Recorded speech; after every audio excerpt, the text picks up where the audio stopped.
रामबा मालिकेच्या पुढील भागामध्ये आपण पाहणार आहोत. रेवा आता कपाटातून शर्ट बाहेर काढते आणि ते अक्षयचं असतं. अक्षयचं शर्ट काढल्यानंतर तिला आता एकदमच भारी वाटत असतं. त्यानंतर आता रमाच्या ज्या साड्या कपाटामध्ये ठेवलेल्या असतात त्यासुद्धा रेवा बाहेर काढते. रेवाने आता त्या साड्या बाहेर काढल्यानंतर रेवा आता त्या साड्यांवर पाय देते आणि म्हणते की तुझी हीच लायकी आहे माझ्या पायापाशी.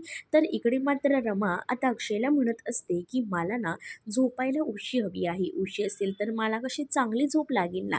त्यावर अक्षय आपला हात रमाला उशी म्हणून देतो.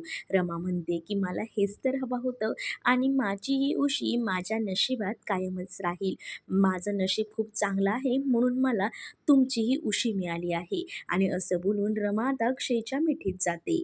असेच अपडेट पाहत राहण्यासाठी आताच आपल्या चॅनलला सबस्क्राईब नक्की करा.